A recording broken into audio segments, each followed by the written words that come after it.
Que a paz de Jesus esteja com todos nós hoje e sempre.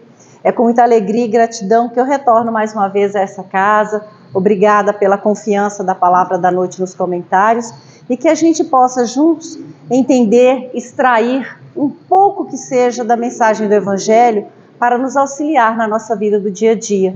Porque o Evangelho, a boa nova que Jesus nos trouxe, ela é para ser vivenciada todos os dias. Ela é para ser usada na nossa vida do dia a dia, na nossa melhoria íntima e na relação com o nosso próximo, que as coisas não melhoram por si só, sozinhas. Nós temos um aprendizado, uma melhoria individual, mas nós temos o quê? Que estar em contato, em convivência com o nosso próximo, para que essa melhoria espiritual se dê, para que essa transformação se dê. Senão a gente ficando sozinho, isolado, a gente não é, vamos dizer, provocado, para a gente saber os sentimentos que a gente tem, eles virem à tona e a gente procurar melhorá-los, transformá-los, principalmente aqueles que não são sentimentos bons. E na noite de hoje nós temos o capítulo 6 do Evangelho segundo o Espiritismo, o Cristo Consolador. Lembrando, para se tiver alguém vindo pela primeira vez, que o Evangelho segundo o Espiritismo nada mais é que uma coletânea que Allan Kardec fez de algumas passagens de Jesus, não estão todas, e ali Kardec faz os comentários, faz as reflexões à luz da doutrina espírita e ainda tem a instrução dos espíritos, que nada mais é aquele espírito que assina aquela mensagem, aquela explicação, são espíritos, irmãos nossos que já estão do lado de lá e que auxiliaram com seus comentários na explicação daquela passagem de Jesus. E eu vou voltar aqui na passagem do Cristo, na passagem de Mateus, que é sempre bom, né, a mensagem na fonte. Então, quem quiser ler em casa, é o capítulo 6, o Cristo Consolador. Todos são bonitos, mas esse aqui é muito profundo. O jugo leve. Vinde a mim todos vós que estáis aflitos, e eu vos aliviarei. Tomai sobre vós o meu jugo, e aprendei de mim, que sou manso e humilde de coração. E achareis repouso para as vossas almas, porque o meu jugo é suave e o meu fardo é leve.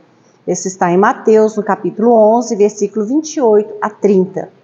Então aqui vem a explicação de Allan Kardec, vem outras passagens também do Evangelho, e a explicação, né, que o Espírito de verdade, na instrução dos Espíritos, vem nos ajudar a entender sobre as nossas aflições aqui na Terra. Jesus, nos conhecendo profundamente, ele já deixou preparado para nós uma mensagem para que nós pudéssemos, em qualquer situação da nossa vida, utilizá-la nos momentos de aflição. O que é a vida no dia a dia, senão muitas vivências de aflição? Temos vivências de alegrias, temos vivências de contentamento, mas para um mundo de provas e expiações, nós vivemos ainda mais aflições do que contentamento. Porque se não está acontecendo com a gente, está acontecendo com alguém que a gente quer bem, está acontecendo com o próximo mais próximo, está acontecendo com o próximo que está mais longe e está acontecendo no planeta. Determinados tipos de aflições que todos nós, como cristãos, precisamos nos inquietarmos, que para pelo menos uma prece a gente possa fazer, para que essa aflição seja amenizada. E a gente vê, né? Jesus fala, vinde a mim todos vós que estáis aflitos, e eu vos aliviarei. Com essa fala de Jesus que vem aqui no Evangelho, a gente começa a entender e a sentir que Jesus é esse consolo, que ele veio não só para viver aquela mensagem que muitas vezes a gente aprendeu de uma forma repetitiva, passando as suas pregações e morrendo na cruz e nos deixando esse legado. Não, Jesus nos conhece profundamente como alma humana, como sentimento humano, como humanidade. E por isso ele nos deixou todas as mensagens para que a gente, em determinados momentos da nossa vida, nas nossas necessidades pessoais ou coletivas, pudéssemos e podemos usar no nosso dia a dia. Então, o que é a vida na Terra, se não uma sequência de muitas vivências de aflição? Porque o que é uma aflição? Se a gente for olhar no dicionário, fulano está em aflição, fulano está aflito, a pessoa está vivendo um tipo de angústia, um tipo de agonia, de um desconforto na alma, vamos dizer assim, por alguma situação, por alguma vivência, por algum acontecimento da sua vida, ou particularmente, ou em família, ou seja como for. A aflição, ela nos tira, daquele foco do dia a dia de trabalho, de tudo, e traz uma inquietação muito grande para o nosso íntimo. Nós ficamos, de uma certa forma, perturbados quando estamos em aflição. Muitas vezes não conseguimos nem raciocinar direito, nem orar.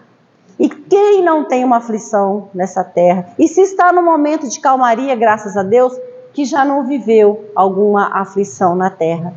É um sentimento que ainda faz parte da nossa vida aqui na terra, das nossas vivências. Porque sendo a terra uma escola abençoada, ela é uma escola de provas difíceis. Porque a classificação do planeta a gente já relembra várias vezes. Provas e expiações. As provas são dolorosas e as expiações mais profundas. Nossa condição para sempre na Terra? Não, de maneira nenhuma. Nós não temos um histórico de presente e futuro, e também lá do passado, de só dores e sofrimento. Não. Deus nos criou para sermos espíritos felizes, para adquirirmos gradualmente contentamento, mas não é um contentamento fortuito que passa rapidamente, mas é um contentamento que são feridas curadas, aflições acalmadas, consoladas, a ponto de nos tornar pessoas maduras espiritualmente, pessoas que conseguem vivenciar a dor e o sofrimento provisoriamente na Terra de uma forma efetiva do Evangelho, de uma forma a confiar, a ter a certeza nessa frase tão importante de Jesus, que vinde a mim todos vós que estáis fatigados e eu vos aliviarei. Quão bom é o alívio que Jesus vem nos trazer.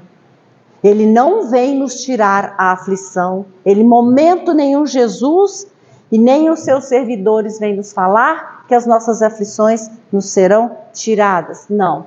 Nós temos um período de vivência dessas aflições e essas aflições geralmente acabam. Tem fim, tem um momento final. Mas o que precisa ficar em nós? Nós precisamos ficar com o aprendizado. Porque se não servir de lição para o aprimoramento espiritual, as nossas aflições serão vivências futuramente repetidas, porque são lições não aprendidas. E que é uma lição não aprendida? Aquela que não transforma o homem para o bem. Quantas vezes a gente vê a pessoa sofre, ou a pessoa comete um erro e ela acha que está tudo certo, que não tem nada errado. Vai repetir provavelmente aquela situação em condições diferentes, mas com o mesmo foco, até que aquela transformação se dê a ponto da pessoa, com humildade, se reconhecer que errou, reconhecer que aquele sentimento não é bom e que precisa ser modificado e trazer essas modificações.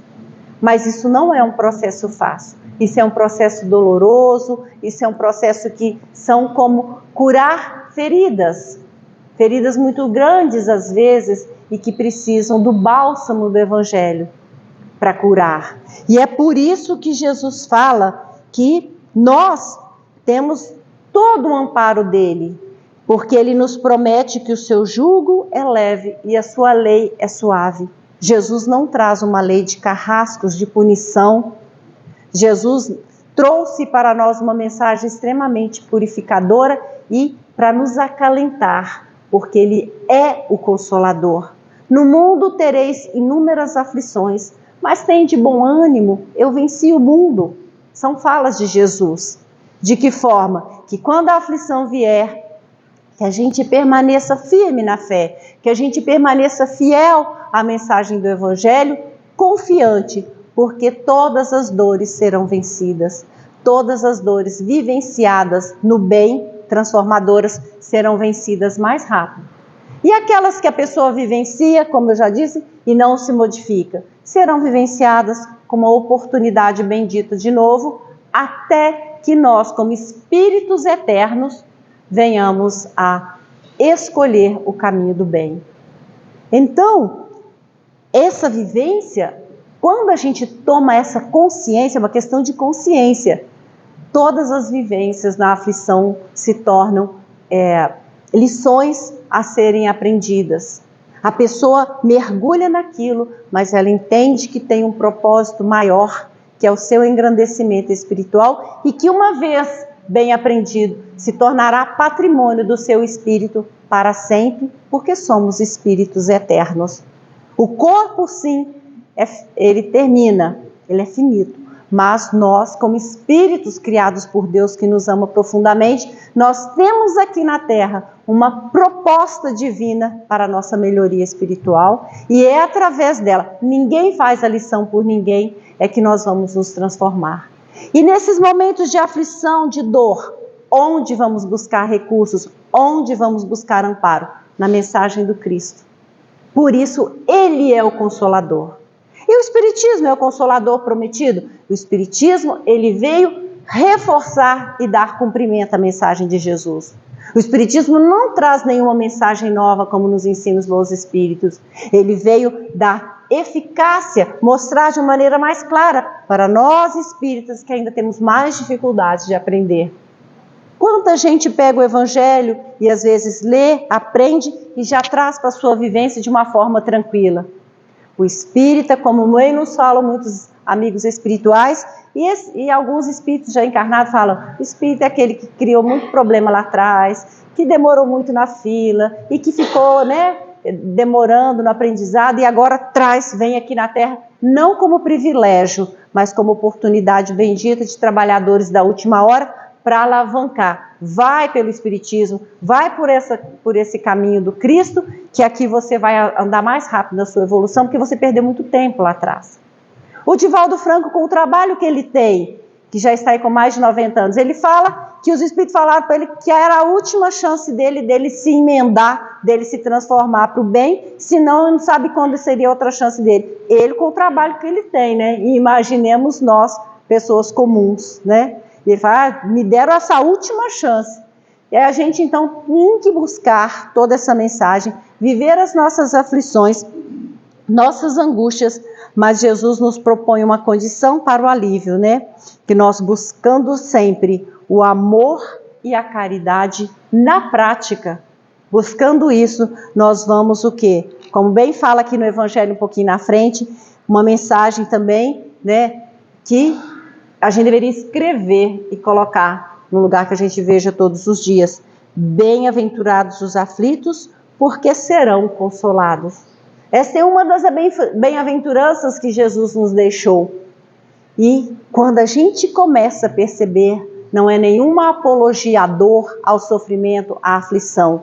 Não, é desenvolver aquela consciência da certeza de uma fé raciocinada, de uma razão que nos leva a compreender e transformar sentimentos bons. Eu entendo, eu vivencio essa situação de aflição porque dessa forma que Jesus e os espíritos amigos nos ensinam, e tudo tem um propósito, tudo tem um sentido na nossa vida.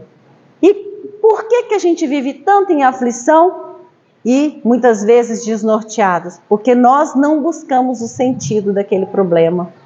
A gente só muitas vezes acha que a gente está sendo injustiçado, que aquilo não deveria estar acontecendo com a gente ou com alguém que a gente ama, que isso foi um absurdo acontecer e que isso não poderia acontecer. Será que é bem assim à luz da doutrina espírita? A obra de André Luiz nos mostra inúmeros casos, situações, problemas que as pessoas viveram aqui na Terra e mostra a diferença daqueles que escolheram trazer o Evangelho para a sua vida, buscar na humildade a aceitação das suas limitações e se transformaram e têm se transformado. Mas também na obra do André Luiz e tantos outros, a gente vê daqueles que vivenciaram situações aqui na Terra e para eles foram com nada, se sentiram injustiçados, ficaram revoltados. A revolta é uma das coisas mais tristes que tem, porque, como dizem, é como colocar combustível no fogo. A revolta só piora toda a situação, toda a situação. Então, quando a gente busca o consolo no Cristo, quando a gente entende e a gente crê, porque não adianta só entender no cérebro, raciocinando, a gente sente, porque a razão, ela deve nos levar a uma transformação de sentimentos. E nessa transformação de sentimentos para melhor, a gente começa a praticar algo melhor. Quando a gente está muito mergulhado numa dificuldade, numa aflição, o que os espíritos benfeitores nos ajudam, nos orientam? Trabalho no bem. Por quê? Porque o trabalho no bem, ele nos desfoca da aflição, ela continua a existir, mas a gente se fortalece, a gente se torna mais confiante, e aí no final a gente ainda faz, mas não é que eu vou vencer? Não é que vai dar certo? Não é que isso vai passar? Isso é trazer o Cristo Consolador, o Evangelho Consolador para a nossa vida. E se a gente deixa isso, abandona isso, a gente sofre muito mais, a gente vive muito mais aflito. Então, quando a gente traz o amor, quando a gente traz a caridade em ação na nossa vida, nós vamos nos sentindo bem-aventurados, ou seja, como algumas traduções nos falam, felizes os aflitos. Porque tá bom sofrer? Não, felizes no sentido de compreender, que como bem diz Haroldo Dutra numa palestra, que toda dor tem hora para findar, que no momento de aflição dele particular, uma médium lá da casa que ele trabalha chegou para ele e falou, Haroldo, um benfeitor pediu para te dizer que toda dor tem dia e hora para acabar. Tenha fé, tenha confiança. Isso é o consolo do Evangelho. Isso é trazer Jesus para a nossa vida para conseguirmos alavancar nas nossas situações, que nós não podemos modificar, mas que nós precisamos vivenciar. A consolação, ela vai nos fazendo entender, como diz, através da razão, né? E a gente começa a entender um objetivo para aquilo. E quando a gente entende e sente, a gente vai levando a situação de uma forma a viver mais em paz. Quantas pessoas, né, bem-aventuradas que a gente conversa e que às vezes passam por situações tão difíceis e a gente fala assim, nossa, é admirável tanto que a pessoa tem fé. Mas é para isso que Jesus veio, para nos dar fé, para nos ajudar a entender que o caminho do bem, que a prática do bem para conosco mesmo e para com o nosso próximo é a solução dos nossos problemas. E ninguém pratica o bem sem desenvolver amor, sem desenvolver prática de perdão se for necessário, prática de indulgência, que é praticamente a mesma coisa, a prática de se condoer diante. Mas aconteceu, foi lá no Marrocos, o terremoto, a enchente foi lá na Líbia, foi lá no Rio Grande do Sul, eu estou tão longe de lá. Nós podemos estar muito perto de tudo isso, com os nossos pensamentos de paz, de vibração de amor por esses irmãos que estão nesse tipo de aflição. A nossa prece, toda prece, os espíritos dizem, elas são ouvidas. E aquelas verdadeiramente sentidas, elas são atendidas. Então a gente precisa se condoer com aquele que está dentro da nossa casa, com aquele que está à nossa volta no trabalho, na nossa cidade, mas também aquele que a gente nem sabe onde mora, mas que passa por dor, por aflição. Porque isso vai fazendo com que a crosta planetária comece a ter energias melhores. E essas energias melhores vão o quê? Purificando a nossa crosta terrestre, que é tão pesada, porque nós vivemos os nossos sentimentos ruins ainda que os temos, mas com a graça de Deus e a busca do Evangelho, do Cristo Consolador, nós vamos transformando. Mas também de tantas coisas, é guerra, é dor, é sofrimento, é angústia, é fome, é um querendo achar que é melhor que o outro de uma maneira desonesta, e assim a gente vai vivendo. E os espíritos benfeitores? Os espíritos benfeitores, eles também se afligem, eles também têm dor, eles também têm sofrimento pelo próximo, pela dor do próximo. Um homem como Francisco Cândido Xavier, quantas mães foram lá chorando e ele chorou junto com essas mães que os seus filhos partiram para o mundo maior. Mas não foi um choro de desespero, sempre foi um choro de consolo, porque como representante do Cristo na terra, ele estava ali para consolar e consolou inúmeras almas sofredoras que encarnadamente foram até onde ele estava pedindo amparo. E do lado de lá também, quantos socorros, quanto amparo. Porque como servidor e missionário de Jesus, ele também, em nome do Cristo, ele consolava e consola a todos nós até hoje com as suas mensagens. Nós temos aqui um pedacinho que nós vamos lembrar. Para quem não leu, fica aí o convite para ler esse livro, que de Emmanuel, 50 anos depois. É uma história de sequência, mas uma não depende da outra, do há 2000 anos e 50 anos depois, mas pode ler tranquilo. E quem já leu, vai relembrar aqui agora, que é nesse livro que tem uma personagem, que até é minha xará, né, mas muito distante de mim espiritualmente, porque é um espírito que já chegou na Terra com uma bagagem espiritual muito grande, que é a Célia Lúcius. O livro aqui, não vou dar um spoiler, mas eu vou fazer uma resuminha aqui mais ou menos, né? Que é esse espírito que vai passar a sua vivência aqui na Terra, em pleno período do auge do Império Romano, no governo de Adriano, do Império de Adriano. Ela era filha de Elvídio, um homem muito importante dentro de Roma, e muito competente também, e neta de Neio Lúcius, ou melhor, Quineio Lúcius, que tem um dos livros que a gente mais gosta, ditado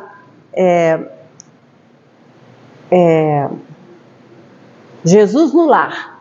Aquele livrinho é o espírito Quineio Lúcius que dita para o Chico. Todas as histórias ali se passam, ele narra, Quineio Lúcio narra, na casa de Pedro. Vale a pena ler, foi psicografado pelo Chico. Mas lá no Império Romano, voltando lá atrás, ele era o avô de Célia, um dos homens mais ricos de Roma e de muito poder também junto ao Império. E Célia tem uma vida com a sua família ali aparentemente tranquila, ela, uma irmã, o pai e a mãe dela era filha de Quineio Lúcius. E ela vai viver uma história de aflição, quando em determinado momento ela assume dentro da casa dela que ela era mãe de um bebê, que realmente ela não era, para poupar a mãe dela de uma calúnia, porque não era verdade, que o bebê era filho da mãe, que não era também, foi uma calúnia. Vale a pena ler a história, a intriga toda que foi criada. E o que acontece? Naquela época, dentro de Roma, o pai ou o marido, ele tinha poder de vida e morte sobre as mulheres. Então, se o pai achasse que aquela filha tinha que morrer, ele mandava executá-la. Ou o pai ou o marido. Olha que o mundo já foi pior, né, gente? Então, o que acontece? Ela assume que ela é mãe daquele bebê, o pai dela chega de uma missão que ele tinha ido para representar o imperador, e ele fica transtornado. E, naquele momento, o que ele ia fazer? Mandar acabar com a vida da filha. E a mãe se desespera. Não, a mãe também nem sabia que ela estava assumindo uma coisa que aquele bebê não era dela, né? E aí o pai fala, olha, eu vou te dar uma chance, você suma de Roma e nós vamos fazer um funeral, como se você tivesse morrido, com todas as pompas que a filha, se não me engano ele era um pretor, que a filha de um pretor merece. E assim ela fez. Ela pegou aquele bebê nos braços chorando, saiu da sua casa e vai embora. Vai embora pelas paragens de Roma, passa por várias situações, alguns ajudam, outros não, e o pai dela fica inquieto e fazem um velório como se fosse a filha dele que tivesse morrido, e nunca mais ninguém pode falar o nome dela dentro de casa. Ela vai, passa por inúmeras aflições, e num dos caminhos na saída de Roma, com aquele bebê, ela, uma moça também totalmente inexperiente, né, da vida lá fora da casa dela, mas ela já trazia do mundo espiritual uma vivência do Evangelho no seu espírito. Mesmo adorando os deuses, sendo a mitologia grega, né, eles sendo politeístas ali no Império, ela não tinha afinidade com a doutrina dos deuses, vamos dizer assim. O coração dela era de Jesus, ela já trazia isso naquela encarnação, né? Uma missionária, na verdade. Então, o que ela faz? Ela procura, quando está com os pais, né? Ela vivencia práticas do Evangelho, ela assiste algumas reuniões às escondidas, porque ainda era perseguido, passa esses ensinamentos para o seu avô, Quineio Lúcio, que se encanta. Muita gente acha que ele enlouqueceu, mas ele se encanta com a mensagem de Jesus. E ela leva isso com ela, para não saber onde ela vai viver, com aquela criança, sem R$1, sem um tostão no bolso, né? E chega um determinado momento que ela se abriga numa caverna. E ela fica tão desesperada, e ela era uma moça de muita fé. Era jovem, temente a Deus e com muita fé em Jesus. Mas ela tem o seu momento de desespero, e ela dentro de uma gruta, na verdade, perto de Roma ali, ela esconde ali de alguns lobos, alguns animais, e ela fica ali, e ela chora, e ela se desespera, e aquele bebê no seu colo, e ela sempre teve fé. Ora, mas teve fé? Como que ela fraquejou? Como ela caiu? Como ela se desesperou? Porque ela estava em grande aflição. E ela também. É comum de nós, seres humanos, por mais que a gente busque o consolo que a gente tenha, para nós ainda no nosso estágio, é comum que a gente tenha momentos de aflição. E ela já era um espírito mais amadurecido à luz do Evangelho, mas também teve o seu momento de desespero. Eu vou ler um trechinho aqui, que Emmanuel narra. Célia sentiu-se abandonada mais do que nunca. Profundo desânimo lhe apoderou o espírito, sentindo que, apesar da fé, a fortaleza moral desfalecia em face de tão penosos padecimentos. Lembrou das alegrias domésticas, recordando cada familiar com as particularidades encantadoras do seu extremo afeto. Nunca o sofrimento moral lhe atingira tão fundo o coração sensível. Enquanto as lágrimas silenciosas lhe rolavam dos olhos, lembrava mais do que nunca das exortações de Nestório nas vésperas do sacrifício, rogando a Jesus que lhe concedesse forças para as renúncias purificadoras.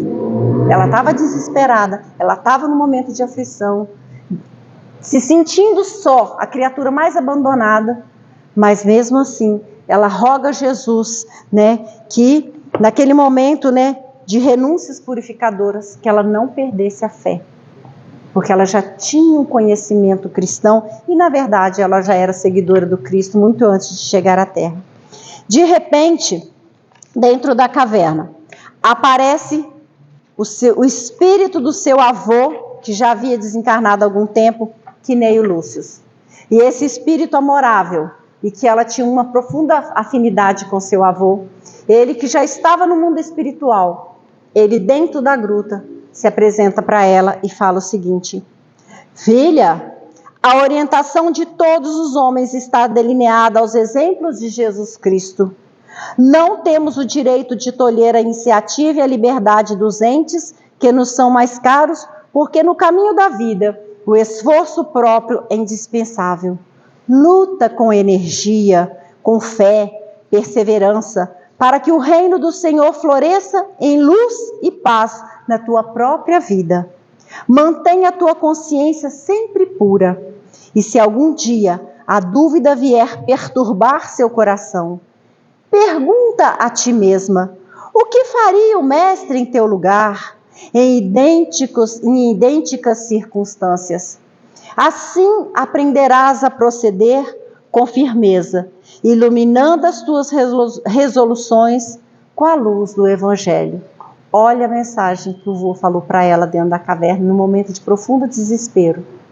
E ali, segundo Emmanuel, as coisas começam a acalmar, e ela prossegue sim, em muitas aflições ainda. Tem um livro de pesquisa que chama Célia Lúcio, Santa Marina. Ela teve uma vivência tão linda à luz do Evangelho, uma vida totalmente praticada à luz do Evangelho, que ela se tornou também santa pela Igreja Católica, que é Santa Marina. Existe esse livro, até estou terminando de ler ele. É uma pesquisa que o rapaz fez para pegar as mensagens, as informações que Emmanuel passa e a história que a Igreja Católica tem dela. E realmente, ela escreveu um mandato de amor, morreu super jovem, mas nunca desanimou, nunca desacreditou do poder de Jesus até o seu momento final. Fica o convite para ler essa obra maravilhosa, enriquecedora e que nos fortalece. A gente não é ainda um espírito missionário com a fé dela, mas aqui serve de exemplo para a gente ver que o avô dela fala para ela, na hora do desespero, das suas aflições, pensa como Jesus agiria nessa situação. E isso serve para todos nós. É para isso que nós vamos aprendendo com esses autores amorosos que nos trazem essas lições, que não são histórias inventadas, criadas. São histórias vivenciadas, vividas por irmãos nossos aqui na Terra e que nos servem de exemplo. Então, nas nossas aflições, o que nós precisamos fazer? Jesus, meu mestre, meu consolador, me ajuda a encontrar uma saída, uma solução para essa aflição. E a gente, na maioria das vezes, a gente sabe o que Jesus faria. Mesmo que a gente tenha pouquinho tempo de conhecimento, de estudo do Evangelho, a gente sabe muito bem que atitude Jesus tomaria. Então, a avó dela dá esse conselho para ela e que ela segue para toda a vida. Então, meus irmãos, a noite de hoje, esse capítulo tão profundo, que é o Cristo Consolador, gostaria de deixar aí o questionamento para cada um. Como Jesus tem feito parte da nossa vida? Como Jesus tem nos consolado? Porque Ele veio para nos consolar. Ele está aqui para nos consolar. Ele não está lá na cruz. Ele não está lá em outros planos. Ele está aqui conosco todos os dias. Mas nós precisamos buscá-lo. Nós precisamos querê-lo na nossa vida. Nós precisamos trazê-lo. Aí, através da abnegação, da resignação íntima, diante das provas, que nós nos mantiver, mesmo caindo de vez em quando, mas depois se restabelecendo na fé, nós vamos o quê? Através de amor, de oração, de trabalho no bem e de reforma e transformação íntima, nós vamos sim nos sentir como Jesus quer que a gente se sinta, consolados e abraçados por Ele. Não só na hora da dor e do sofrimento, mas em todos os momentos da nossa vida. Então, fica aí para a gente refletir, né? Que nas nossas aflições a gente possa buscar Jesus para se sentir um bem-aventurado. Muita paz a todos, que Ele nos abençoe sempre.